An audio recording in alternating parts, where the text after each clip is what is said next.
안녕하세요. 과거에 제가 친하게 지내던 누님이 한 명 있었습니다. 나이차를 무색하게 만들 만큼 미모라든지 누님의 여성스러움이 바깥 동네까지 소문이 나서 유명세를 떨치던 사람이었으니 얼마나 괜찮은 사람인지는 이 정도만 설명해도 충분할 것 같습니다. 저랑은 우연찮게 친해지게 되었고 저도 솔직히 이 누님하고 잘해보고 싶은 흑심이 더 커서 누님하고 자주 만나거나 했지요. 그런데 같이 술 마시다가 한참 분위기가 좋았는데 옆자리에 좀 싸움 좀 한가닥 할 것처럼 보이는 테이블이 있었는데 자꾸 저희 쪽을 흘끗흘끗 쳐다보는 겁니다. 아무래도 누님 정도 되는 미모의 여자가 저랑 있으니 시비를 걸고 싶었던 것 같습니다. 제가 부러웠을 수도 있고 아니면 저 정도면 누님 꼬셔서 자기들이 놀려고 했을 수도 있고 이유는 모르지만 시비가 붙었는데 누님이 정색을 하면서 받아치더니 큰 싸움으로 번지게 되었습니다. 누님이 아무리 운동을 좋아하고 관리가 되었어도 남자를 힘으로 어떻게 이기겠습니까? 결국에 말싸움이 몸싸움으로까지 번지게 되었는데 한 발짝도 물러서지 않고 바락바락 소리 지르며 대들더라고요.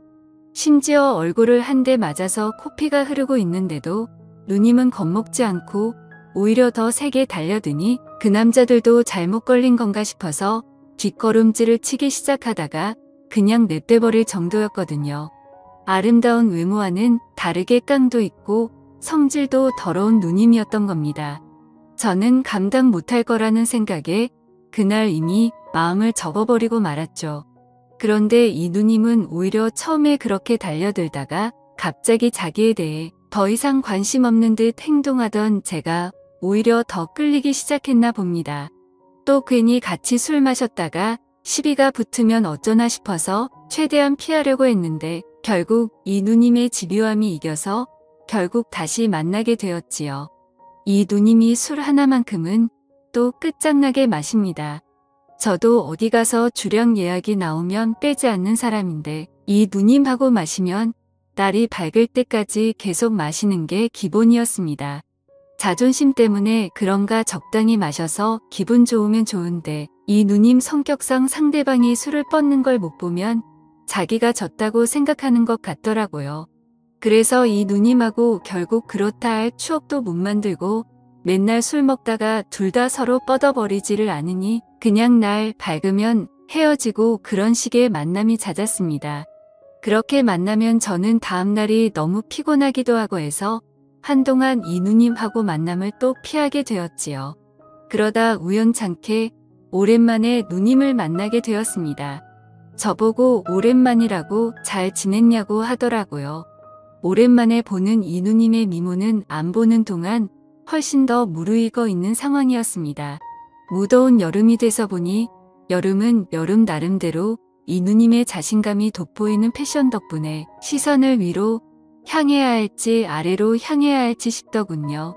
또 만나자마자 술을 마시기 시작했는데 옛날 이야기하면서 한두 잔 나누다 보니 벌써 새벽 2시가 돼 어차피 이 누님은 술을 더 마셔봐야 취하지 않을 텐데 그게 무슨 의미가 있겠나 싶어서 그냥 제가 술 취한 척하고 일찍 들어가 봐야겠다는 식으로 나왔습니다. 그러면 적어도 제가 술이 안 깨서 피곤할 일은 없을 테니 말입니다. 그런데 누님은 왜 벌써 들어가냐고 하면서 오랜만에 보니까 술이 많이 약해졌다면서 저만큼 술 마시는 사람도 찾기가 힘들다고 정 피곤하면 장소를 바꿔서 마시자고 하더군요. 그러면서 누님이 혼자 사는 원룸에서 더 마시다가 정 힘들면 거기서 자고 가라고 하는 겁니다. 처음엔 더 마셔봤자 끝이 안 날 술자리일 텐데 무슨 의미인가 싶다가 생각해보니까 장소가 누님이 혼자 사는 원룸이라면 이야기가 다르지 않나 싶었지요. 그때부터 자꾸 누님이 입고 나온 민소매티나 짧은 반바지가 계속해서 제 시선에 걸리기 시작하는 겁니다. 그렇게 누님이 사는 집으로 향했죠. 집을 가보니 누님처럼 화려하게 해놓고 살 줄 알았는데 별로 꾸며놓지도 않았더라고요. 군데군데 치우기 귀찮아서 대충 물건을 쑤셔박아 놓은 곳이 있었지만 그렇다고 정리가 아예 안 되어 있는 건 아니었습니다. 거실 겸 주방에 두 사람이 마주 앉으면 꽉 차는 식탁에서 같이 술을 마시고 있었습니다. 그런데 누님 등 뒤로 누님의 방이 시야 안에 들어왔는데 사람 겨우 하나 누워서 잘법한 침대가 보이더라고요. 그러다 은근 슬쩍 누님을 떠보고 싶어서 곧바로 한마디 던졌습니다. 누님 침대가 작은데 두 사람이 저기 누울 수 있어요? 라고 말이지요. 그런데 누님이 의미심장한 미소를 지으면서 미쳤냐고 당연히 한 명이 바닥에서 자야 되는 거 아니냐고 하는데 내심 아쉬운 마음과 동시에 심장은 점점 더 두근거리기 시작했습니다. 누님은 덮고 자는 이불이 없어도 괜찮겠냐 묻더군요. 어차피 무더운 여름이라 그냥 자도 문제 없을 것 같다 해서 그렇게 하겠다 했습니다. 그러더니 누님이 방에 들어가서는 침대 위에 덮고 자는 이불을 바닥에다가 깔더군요. 그러더니 누님이 저보고 너는 침대에서 자라고 그러는 겁니다. 누님한테 양보할 필요 없다고 어차피 나는 군대도 다녀와서 바닥에서 자는 게 익숙하다고 했죠. 그러니 누님이 자기도 바닥에서 딱딱하게 자는 게 더 좋다고 하는 겁니다. 요즘 안 그래도 허리가 아파서 자주 바닥에 내려와서 잔다고 하더라고요. 누님한테 허리가 아프면 더욱더 침대에서 자야지 했는데 침대가 방구할 때 집주인이 옵션으로 넣어준 거라서 엄청 싸구려 침대라더군요. 그래서 여기서 누워서 자면 오히려 허리가 더 안 좋은 것 같다고 하면서 말이죠. 괜히 술 마시다 말고 침대 이야기를 꺼내가지고 누님은 제가 술을 더 마시는 게 아니고 잠을 자겠다고 이해한 것 같습니다. 침대를 양보해주고 저보고 먼저 자라고 하더라고요. 자기는 혼자서 좀 더 마셔야겠다고 하면서 말입니다. 일단 제가 뱉어놓은 말이 있으니 침대에 누웠는데 그 상황에서 잠이 오면 남자겠습니까? 온갖 생각에 정신이 혼미하더라고요. 머릿속으로 수십 가지 시나리오를 생각하면서 앞으로 일어날 상황에 대해 미리 상상만 펼치고 있는데 정말 1시간 정도는 상상만 했던 것 같습니다. 시간이 한참 지난 듯 싶었을 때쯤 누님이 거실 겸 주방에서 방 안으로 들어오는 건지 부시럭거리는 소리가 나더라고요. 누님이 혹시 술 취한 척 내 옆으로 눕지는 않을까 싶었는데 진짜로 바닥에 눕는 겁니다. 물론 이 상황도 머릿속에서 벌써 시나리오를 만들었던 부분이라 당황스럽지는 않았습니다. 잠자다가 뒤척이는 척하면서 살짝 잠이 덜 깬 목소리로 누님한테 먼저 말을 걸었습니다. 이 침대가 진짜 별로인 것 같다고 허리가 너무 아프다고요? 그러니까 누님이 내 말 맞지? 하면서 딱딱한 바닥이 훨씬 좋다고 하면서 저보고 한번 바닥에 누워보라는 겁니다. 여름이지만 보일러를 켜놔서 바닥이라고 그렇게 차갑지가 않다고 하길래 허리가 뻐근한 척하면서 슬쩍 누님 옆으로 누웠지요. 그런데 누님이 장난기가 발동했는지 제 쪽으로 몸을 빙글 돌리더라고요. 얼굴이 거의 코가 마주 닿을 정도로 가까이 와 있는데 그 순간 정말 숨이 멎어버리는 듯 했습니다. 이 누님을 이렇게 가까이서 본 적이 없었는데 정말 예쁘기는 예쁘더라고요. 그러더니 누님이 그런 바닥에서 자라고 하더니 자리에서 일어나 침대로 가려고 하는 겁니다. 이 누님이 일부러 나랑 밀당을 하려는 건지 아니면 진짜 아무 생각이 없는데 나 혼자 오버하는 건지 싶더군요. 솔직히 그 상황에서 잠이 더 오겠습니까?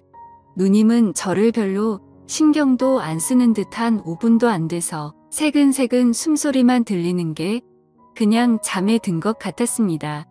더는 안 되겠다 싶어서 에라 모르겠다 하고 자리에서 일어났습니다.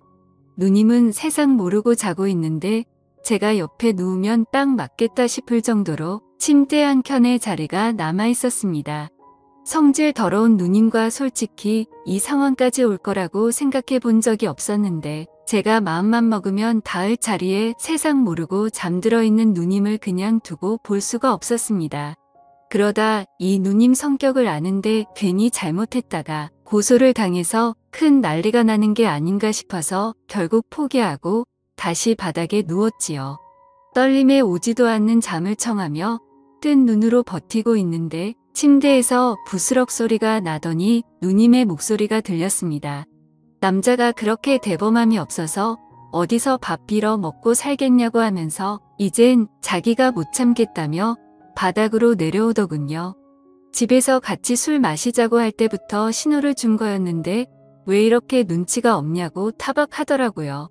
결국 누님의 고백 덕분에 서로에게 끌렸다는 사실을 확인하게 되었죠. 사실 얼굴만 예쁘지 성격이 더러워서 안 되겠다 싶었던 누님이었는데 막상 제 팔을 베고 세상 모르고 자고 있는 모습을 보니 다른 여자들과 별반 다를 것도 없고 오히려 미모만 따지자면 훨씬 더 예쁜 사람이었으니 괜히 인생의 승리자가 된 것 같더라고요. 제 예상대로 누님이 주변에 누님하고 어떻게 해보려는 남자들이 많은데 오히려 제가 그때 일찍 누님에 대한 마음을 접어서 그게 의외로 누님한테는 자존심이 상하는 일이었나 봅니다. 그래서 누님도 은근히 계속 제가 누님을 좋아하도록 마음을 돌리고 싶었던 것이었고 그러다 이런 기회까지 생기게 된 거죠. 그날 이후로 누님하고는 연애를 시작하게 되었습니다만 누님에서 내 애인이 되었다고 해서 그 성격이 어디 가는 게 아니더라고요.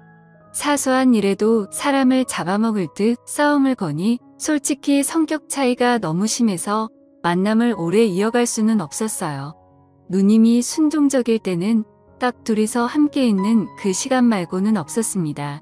그것만 두고 보고 살자니 솔직히 누님 성격을 제가 이겨먹을 수도 없을 것 같고 아무래도 안 되겠다 싶어서 헤어지게 되었던 거죠.